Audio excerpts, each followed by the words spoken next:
Olá a todos e todas. Segundo livro da autora Simone de Beauvoir, Por uma Moral de Ambiguidade, de 1947, e é um livro que antecede o Segundo Sexo, que eu vou comentar posteriormente, e fala um pouquinho do existencialismo dela e do Sartre. É um livro que fala mais da filosofia existencialista do que das questões femininas de modo específico.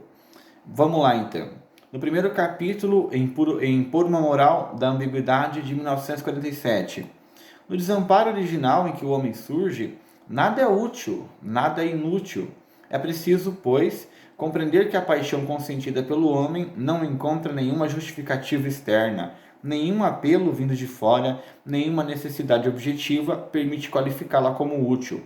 Ela não tem nenhuma razão de se querer. A autora ela faz um corte aqui a qualquer transcendência, a qualquer a priori de fora, a qualquer mundo organizado, nada disso. O homem nasce em sua condição animalesca e está jogado no mundo. A partir desse jogado no mundo, ele tem que se fazer. Não há um trajeto, não há nada que diz assim, olha, esse é o percurso que você precisa realizar porque você é isso.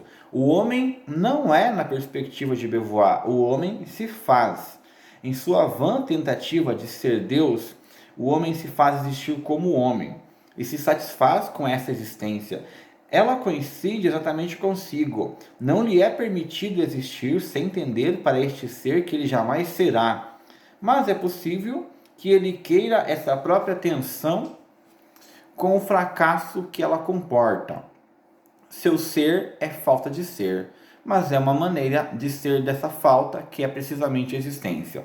Aqui nós temos um pouco da influência de Ludwig Feuerbach, influência que foi para Marx, que fala sobre a nossa capacidade de idealizar a nossa situação real. O que a Beauvoir coloca?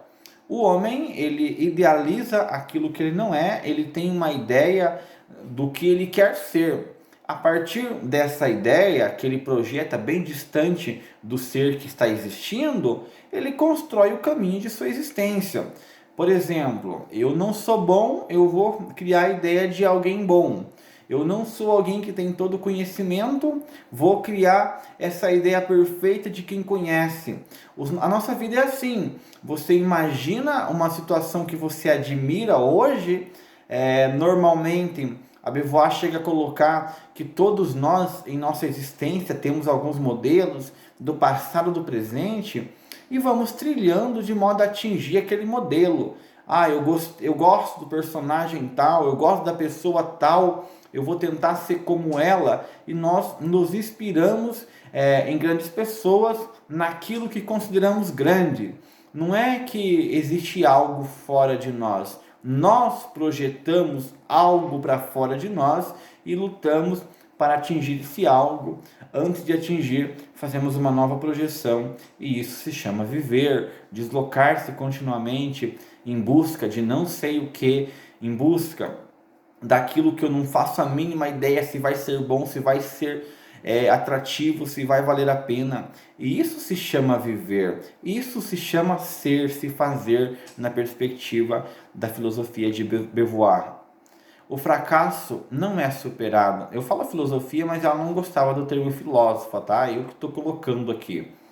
O fracasso não é superado, mas assumido. A existência se afirma como um absoluto que deve buscar em si sua justificação e não se suprimir, ainda que se conservando. Então, buscar em si nada de fora, novamente, né? Nenhuma coisa vai me delimitar. É no processo, no meu dia a dia, na minha vida que eu vou fazer, que eu vou me fazer e vou poder construir, vou poder falar assim, esse sou eu de fato. O homem, renunciando a buscar fora de si mesmo a garantia de sua existência, ele também se recusará a crer em valores incondicionados que se ergueriam como coisas transversais à sua liberdade. O que ela está dizendo? Quando eu coloco a minha existência como primado, a existência precede a essência, significa que eu não vou tolerar qualquer coisa igual tolerava no passado, igual tolera em grande medida. Não existe um valor que vá permitir, por exemplo, que eu assassine uma mulher, que eu agrida essa mesma mulher porque a religião fala que eu sou cabeça, ou coisa semelhante. Eu tenho certeza que aí na sua casa você vai pensar em inúmeros exemplos de abusos que são cometidos em nome de uma regra incondicional.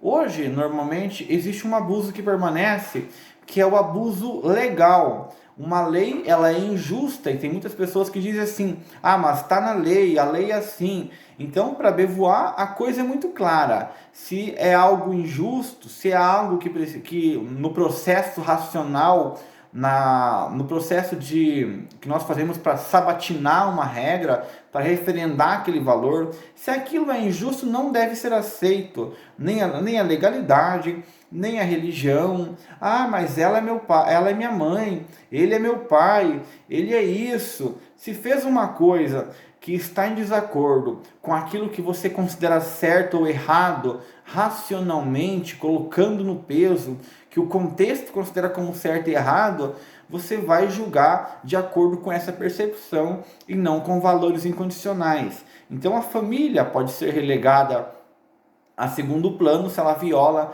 essas regras essenciais da existência.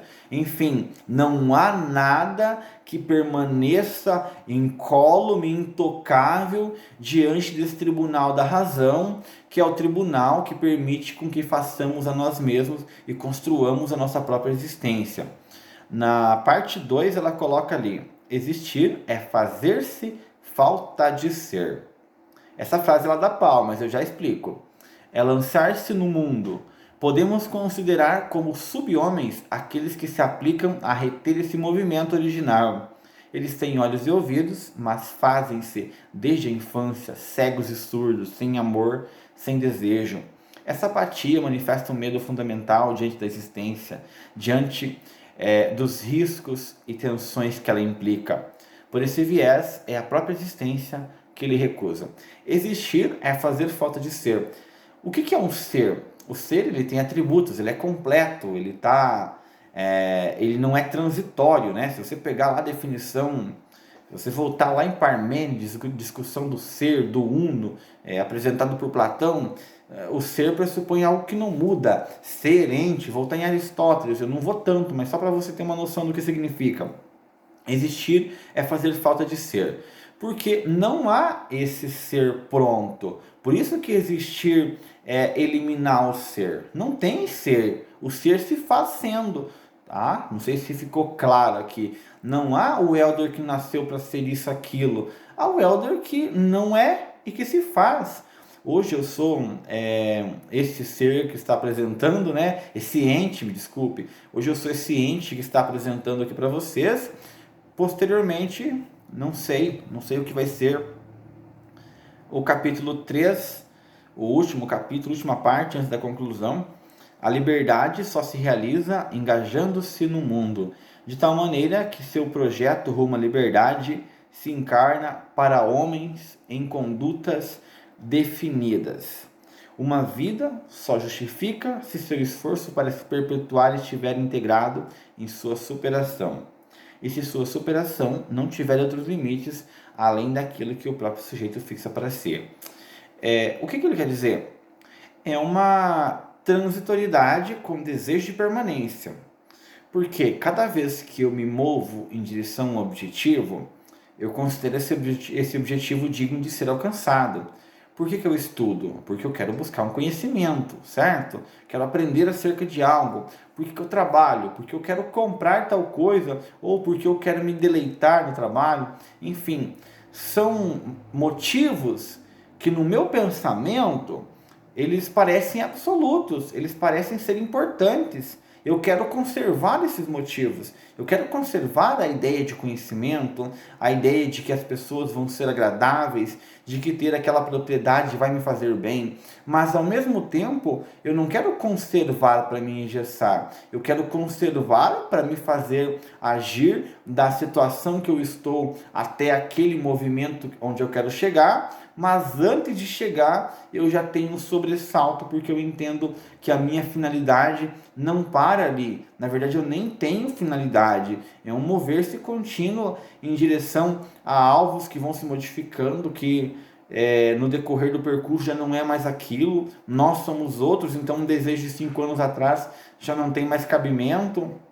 Como alguém que resolve fazer uma faculdade e, assim, antes de acabar a faculdade, ela já está saturada daquele processo todo e já projeta outra coisa.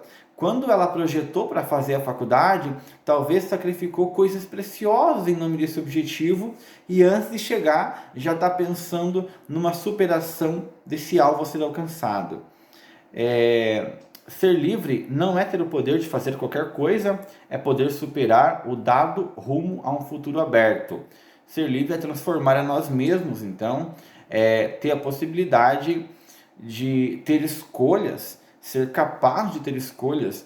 E aí entra a questão da formação, muito presente na vida de Beauvoir. Nós que conhecemos a história dela, sabemos que ela é uma pessoa extremamente culta, o tempo todo lendo, estudando, passando às vezes privações alimentares em nome dessa preparação, em nome desse esforço para atingir a chamada agregação ali, né?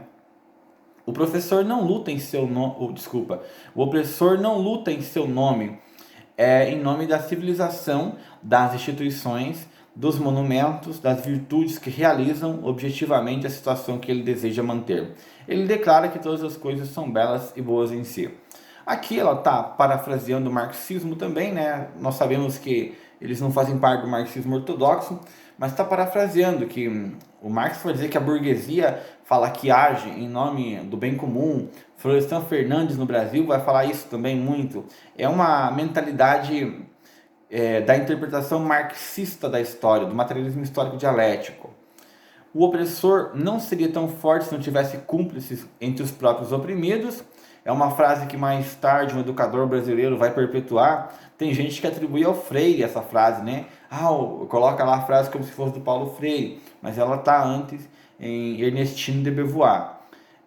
Por quê? Porque não tem que o opressor não seria tão forte? Porque as pessoas oprimidas normalmente elas não conseguem contemplar quem são seus adversários, estão presas no próprio mundo, acabam se vendo além do que são, então é mais fácil associar com alguém superior do que com alguém lado a lado com ela. Conclusão, resta que somos livres hoje e absolutamente se escolhemos querer nossa existência em sua finitude aberta para o infinito. Se ocorresse que cada homem fizesse o que deve, em cada um a existência seria salva, sem que se fosse necessário sonhar com um paraíso em que todos estariam reconciliados na morte. Bom, aqui ela deixa aberta um desejo, por assim, que todos pudéssemos fazer a nós mesmos e finaliza com uma crítica social, uma crítica que ela é fulcral no processo. Por que pensar no paraíso? Por que pensar numa plenitude de paraíso? Por que ficar idealizando e fugindo da presencialidade? Se seria possível, se cada um cuidasse de si e ajudasse o outro, né? Hoje é o contrário. Hoje você cuida do outro e ajuda a si. Se cada um cuidasse de si e ajudasse o outro, seria muito melhor, né? Quando eu falo nós cuidamos do outro, nós cuidamos não no significado que a língua portuguesa atribui à palavra cuidar. Nós cuidamos no sentido de implicar com o outro, de querer dizer o que ele pode, o que ele não pode fazer, né? Na gíria, hoje as pessoas falam, a pessoa está me cuidando. Então nós fiscalizamos, nós limitamos o outro. Nós temos uma vida para cuidar. Podemos cuidar das nossas vidas e ajudar o outro a realizar a sua. É isso que a Simone propõe no final de Por uma Moral da Ambiguidade, de Simone de Beauvoir. Por que por uma moral de ambiguidade? Porque existir é desejar coisas como se fossem eternas, mas entendê-las como transitórias. É esforçar como se fosse para atingir um bem final, um objetivo finalístico, mas entender que esse objetivo, assim que for atingido, ou antes mesmo de ser atingido, já está ligado ao passado. O nosso ser, ele é movimento, ele é transcendência na imanência.